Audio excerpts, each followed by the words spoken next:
With electronics getting smaller and smaller, it is getting easier to hide items in plain sight.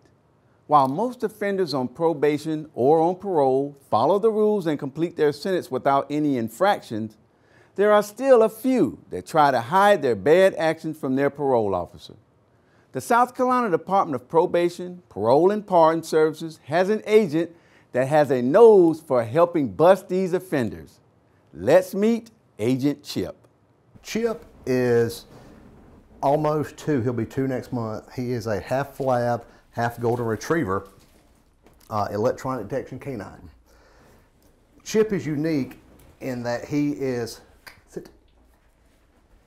our agency's first electronic detection canine, or canine of any sort, and he's also the first electronic detection canine for a state probation and parole agency throughout the country. So he's pretty much first in the nation. What kind of training did you have to go through with him, and what kind of training did he have to go through? Chip and I both went through training with Jordan Detection Canine in Indiana. Todd Jordan is the master trainer. He got his notoriety from, he trained Canine Bayer, who was instrumental in the Jared Fogle investigation. Chip got put on odor, started last year around June time frame. I went up to Indiana in October. So he was on odor about 4 months. We trained together. We were there for 2 weeks, and we certified probably about a week and a half. He certified and became active in service November the 11th of last year. During that time, it's when he was put on odor for detection. Then when we got together, we certified as a team. Now, he sniffs out electronics. Is that just like memory cards, or what's all involved? What he can find electronically, he can look for SD cards, flash drives, cell phones, tablets, laptops, hard drives, anything that has any type of electronic board on there. There is actually a chemical embedded into the manufacturing of the electronics, and that is what he is searching for. That's what he's trained for. Now, how does he signal you when he finds something? What he does is very good. He'll smell it, he'll sit. A lot of times he'll either nudge it with his nose or he'll paw at it. So that lets me know when he's actually on odor and he's found something. So he's not aggressive with it? No, sir. Now, what kind of cases, or when do you get called out with him?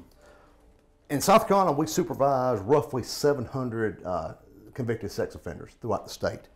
From time to time, we will call them in to either search their cell phones, make sure they don't have any type of pornographic material, and or child sex abuse material. If anything's found, we may search a vehicle or go to the residence to see if there's anything else they haven't disclosed to their agent. What kind of success have you had with him? He's done probably close to 3 dozen searches, and he's found, sometimes he's found 2 to 4 devices on a search. Sometimes he's found 1. Sometimes he hasn't found any. But he is out there finding devices. Well, I know we're going to be doing a demo with him. We talked about maybe putting a GoPro on him, but you said you've actually had a case where he's found GoPros before. He has. We've done a couple of searches in residency. He's found a GoPro. He's found the little Nintendo handheld games. He's even found some of the little earpods, the rechargeable earpods. So anything electronically, he can find. Now, have you assisted other law enforcement agencies with him? To date, we have assisted the Attorney General's office on a search warrant, and pretty much just been doing our caseload throughout the state. We're hoping once he gets out more and people start knowing about him, they'll be calling. Sounds good. He's not the only one in the state. There are others. Chip is actually the 6th in the state electronic detection canine. Greenville, Spartanburg, Anderson, Richland, and Charleston each have one. Then there's one also right outside of Savannah. What we're going to do now is going to present a demonstration to you, kind of see what we do. Chip is actually a food reward dog. Most of your canines are going to be like toy reward or something like that. He is a food reward canine. What that means is he only eats when he trains. Therefore, we have to train twice a day, every day. Weekends, holidays, doesn't matter. Yep. Stay good boy. All right, buddy, ready to go to work? Ready to go to work? Give me 5. All right, come on. Hey, let's go to work. Seek. So what he does, he's giving the command to search. I like to let him have a roam of the room first, get kind of familiar with everything, different smells. Oh, what you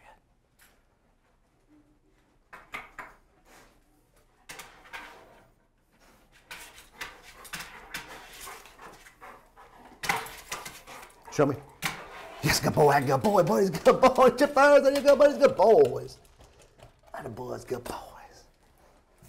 All right, buddies, hey, seek.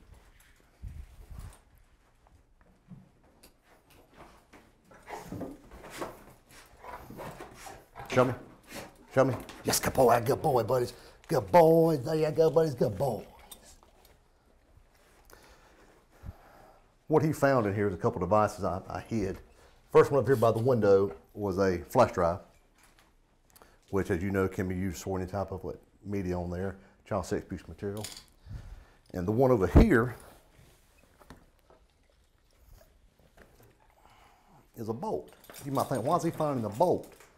Well, nowadays they have little things that they can use, good boys, leave it, to hide items in.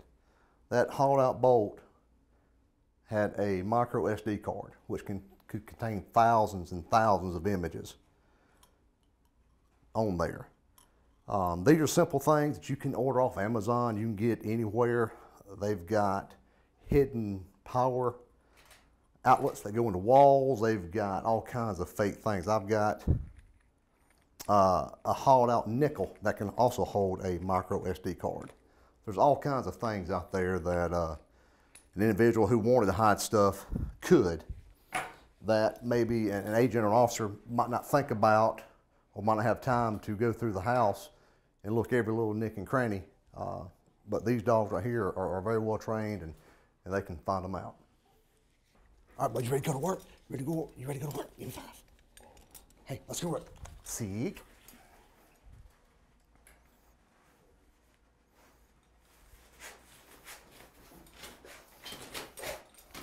Show me. Yes, good boy, buddies, good boys. There you go, buddies, good boys. What Chip alerted on to right there was a cell phone up under the mattress. All right, buddies, hey, let's go to work. Seek.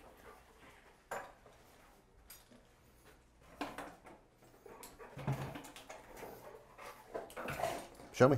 Yes, good boy, buddies. There you go, buddies. Good boys. You don't like that lampshade, did you? Right there, right there. On that device, what he found was a SD card that was put up under the lamp. That buddies, good boys. There you go, buddies, good boys. Yay, chippers.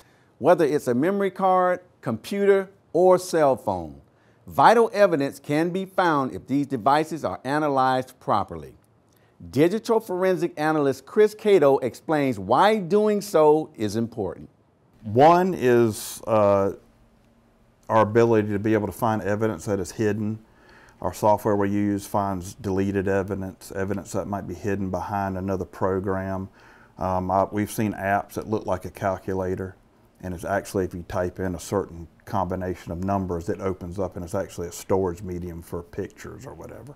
So we found evidence hidden behind those kind of apps, especially on computers.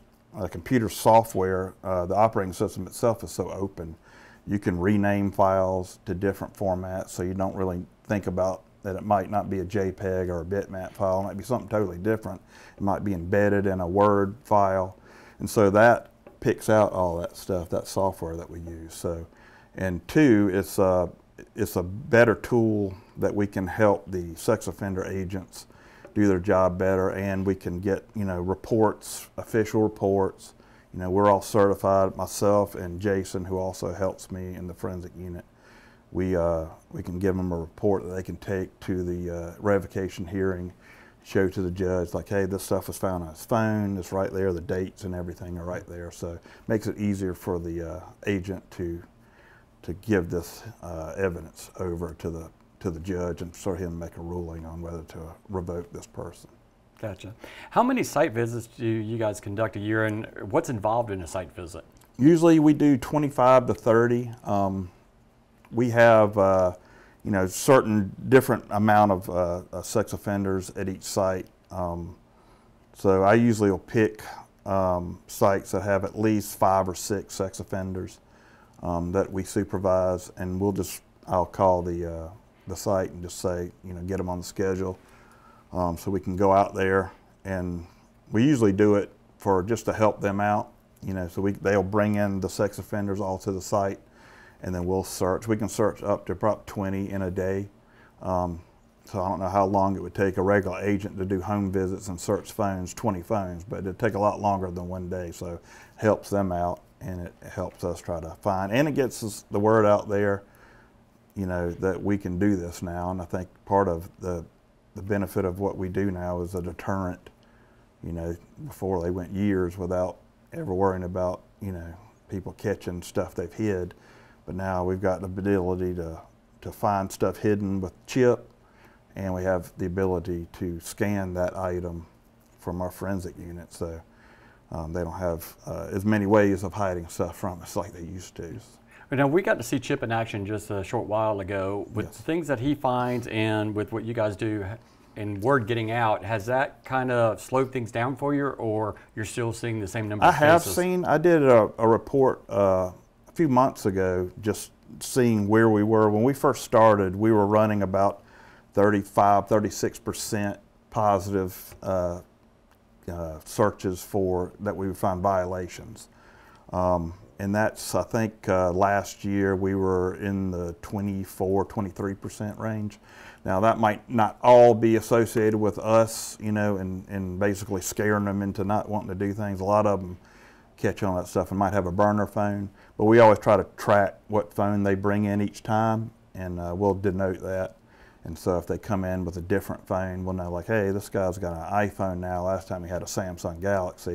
You might want to go to his house and look for that second phone if he has one. So they try to be tricky with us, but we usually, now especially with chip, we can usually find that stuff better now.